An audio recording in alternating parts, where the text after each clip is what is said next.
Better Together podcast. Welcome to the Better Together podcast from the Fuquay Varina Chamber of Commerce. We're recording today from the Dashmore Conference Room and Studio, sponsored by Rescued Wood Rehab. The Better Together podcast highlights local businesses each week as the Fuquay Varina Chamber of Commerce continues to promote an amazing business community.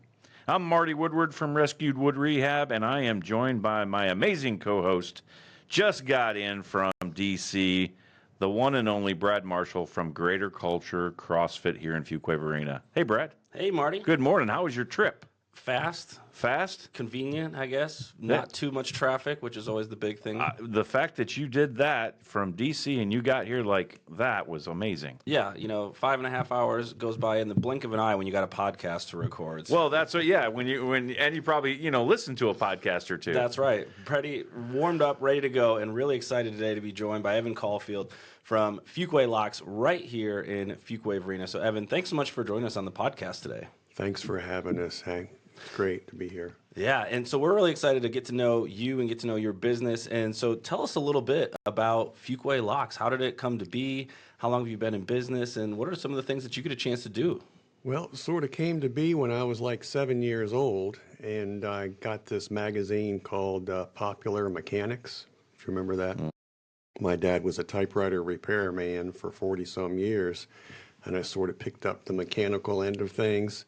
But I was going through this business magazine, and it said, be a locksmith for $10 and send in this, $10 in cash, and they'll send you a lock and show you how to unlock it. It was basically a master lock, the kind you used to get at school. It had a hole drilled in the back of it, and it showed you how to turn the combination and how to find out what the combination was just by sighting the holes in the drill hole there in the back of the lock. So it all started with breaking and entering. Is that what you're saying, yes, Evan? That's correct. That's exactly what happened. My fascination with that.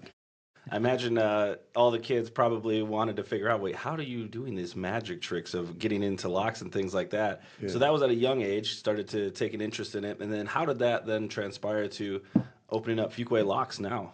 Well, since then, I opened up a business as a typewriter repair company for several years, and then mechanically inclined things. And I retired officially a couple years ago. And I said, what am I going to do in my retirement? So, well, I'm familiar with mechanical things. So I said, well, how about being a locksmith? Kind of like my first love. And I figured, well, it's mechanical, not too technical, this, that, and the other. Well, I was wrong about the not too technical part, because a lot of these things are electronic locks and cars and key fobs and things like that. So it's keeping me on my toes. Oh, I can only imagine. Giving our listeners an overview of what are some of the types of services you offer, because when I think of locksmith, I usually think of like I got locked out of my house, or I need to figure out a way to get into some sort of combination lock that maybe I forgot. But I imagine it's a lot more than just getting people into their homes. Yes, that's a big part of it. People are getting locked out of their cars. They leave their cars in the trunk somehow, and homes and residential and commercial establishments as well. Right now, it's a lot of the key fobs. People have these keys for their cars, but they're also electronic, and you can remote start your car, and electronics go bad, and sometimes they go haywire. So a lot of that. And just the other day, as a matter of fact, we had a gentleman that called us, and he won this slot machine. It's like in the early 1900s, late 1800s. And he said, there's money in it. He says, can you unlock the lock slot machine? So we tried picking. This was a pretty good put together piece of machinery, but we ended up drilling the lock out, and it was fascinating to see the interior of a early 1900s slot machine, mechanicals and things like that. So a little bit of everything. I get people to have safes that need to be opened, and a lady had a trunk again from the late 1800s to the early 1900s. She brought it to us for because she couldn't unlock it.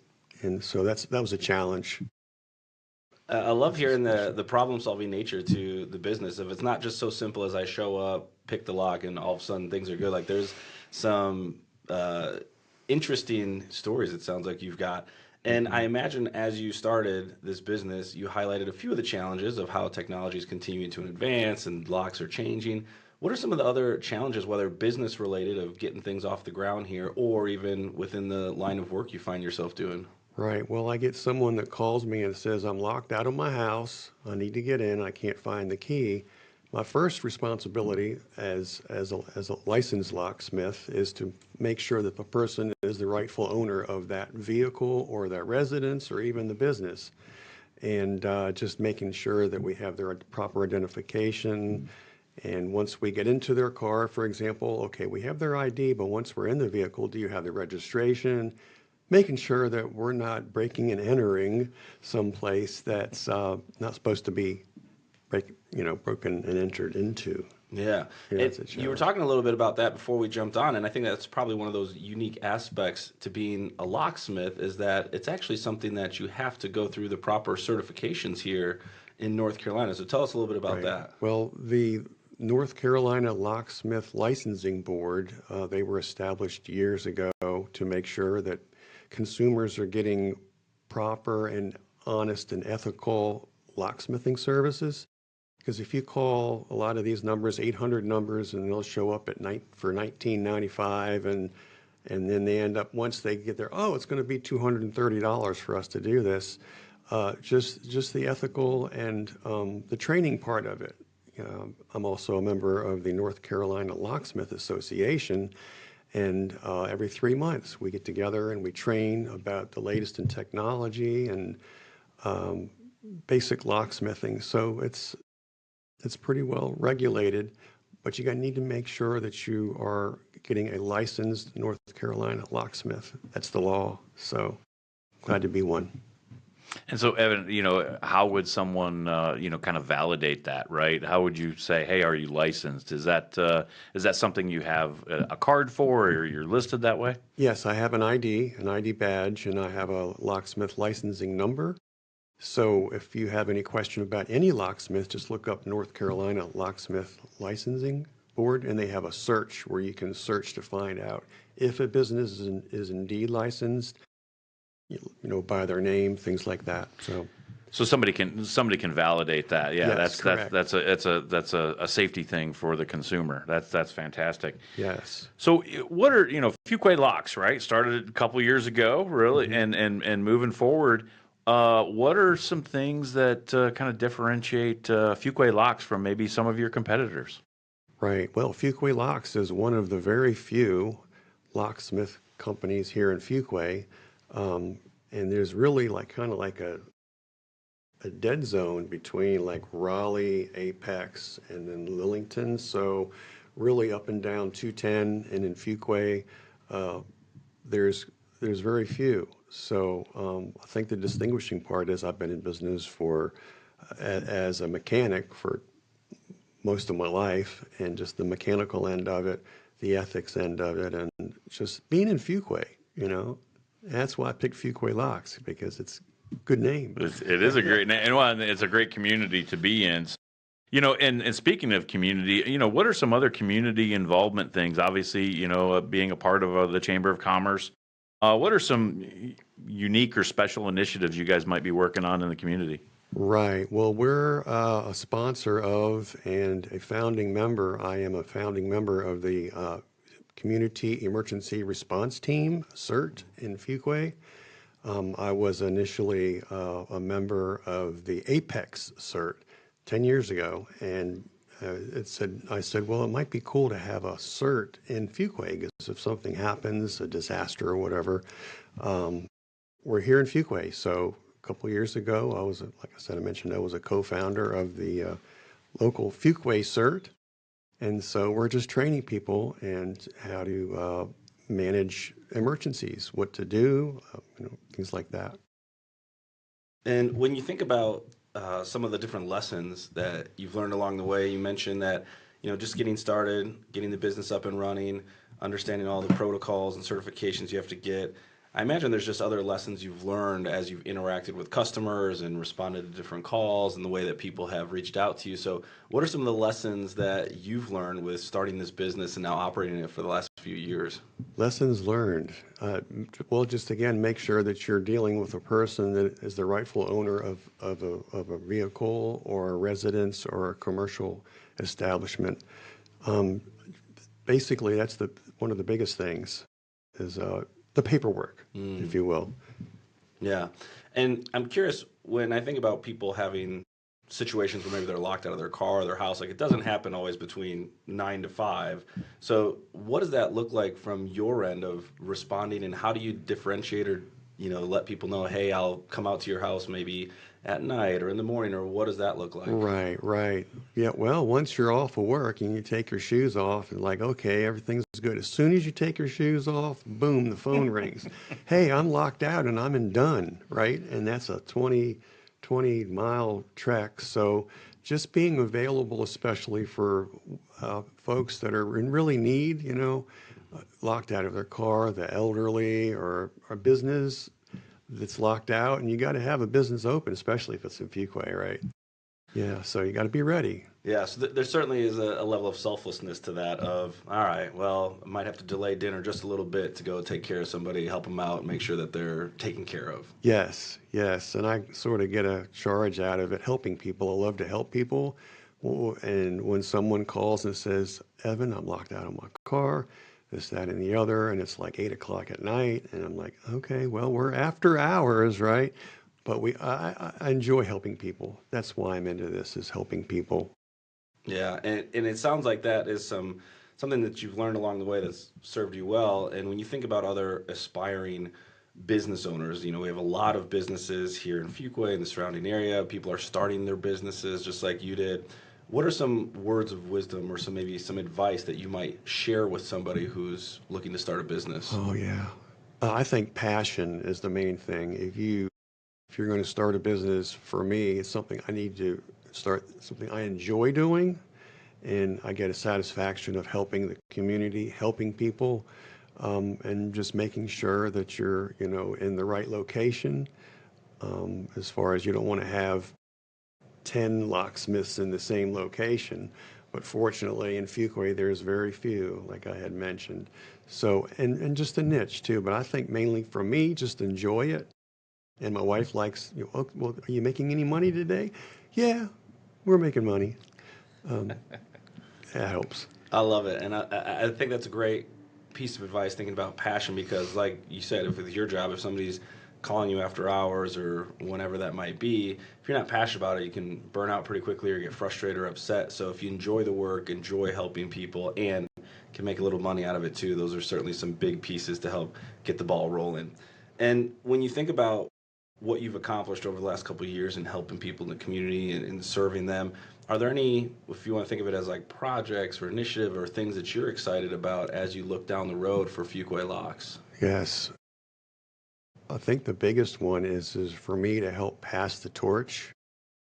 I currently have an apprentice, Steve, and he is a 20-some year retired postal worker and a 20-some year retired Navy medic, combat medic. And so he called me up and he said he wants to be a locksmith. And I said, well, okay, come on, we'll help train you. So we're training him, and I just want to be able to pass things on, to be able to train others to have a skill that's needed, and who knows, they might even like it.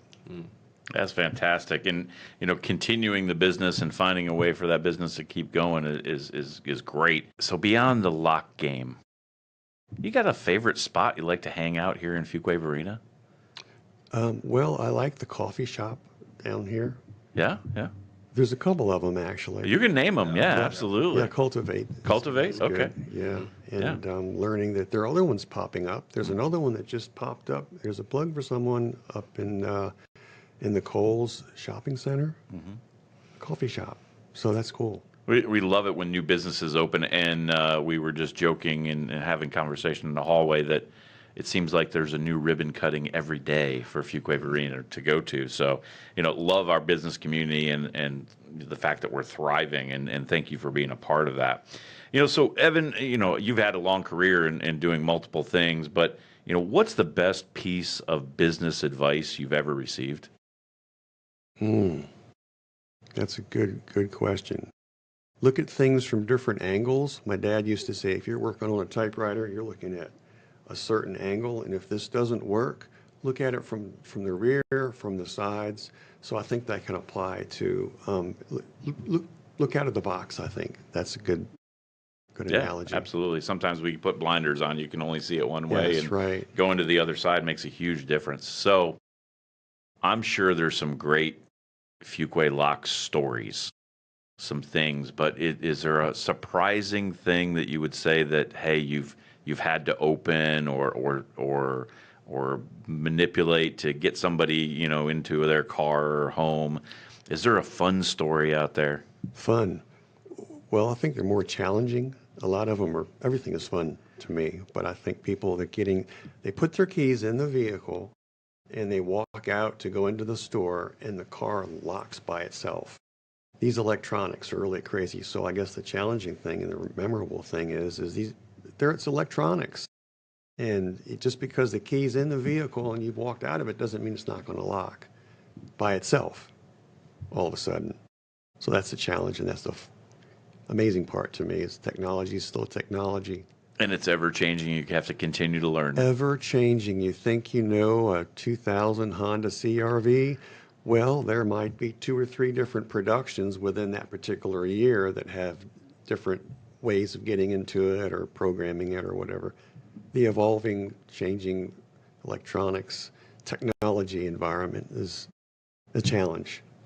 And how, as a locksmith, how do you stay up with that are there new releases for some of the vehicle fobs and stuff like that of like, hey, here's the newest technology, and they share that with you so you have an understanding of what you're dealing with when you approach a car or step up to a situation? Yes, there are classes that we take, certification classes that gives us vendors like Autel and some of the other vendors of the electronic equipment that we use to program vehicles.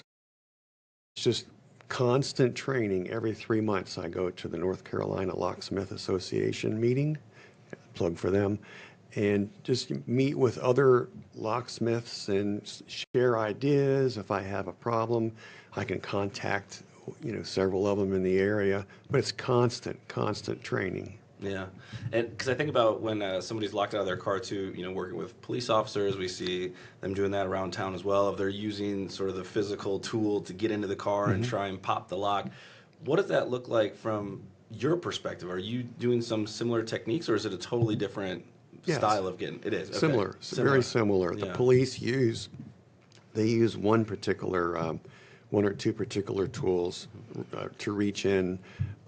So it's similar. Same with the fire department too. But the fire department and the police, I say, what do you all use? Well, if they have to get into a vehicle or into a house or a residence, they need to get in fast, or they're not concerned about making a little scratch here, a little scratch there. They need to get in quick. Mm-hmm. Yeah, that makes a lot of sense. So it depends on how much time you have, who you want to call, and how how much damage might be done to your vehicle in the process of it or whatnot. Bingo. Yeah. Yes.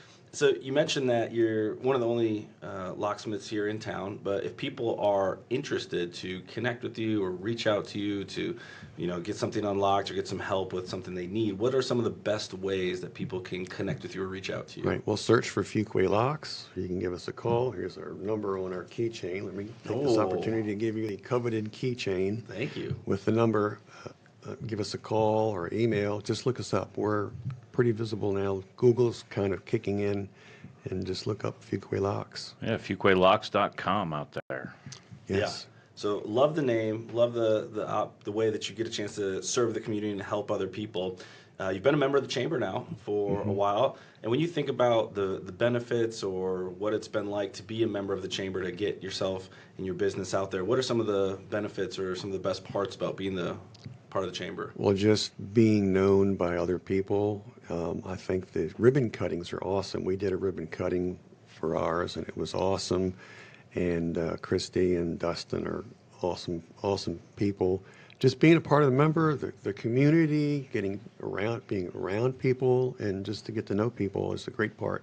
The chamber's really growing. If you're not a member, I really encourage it.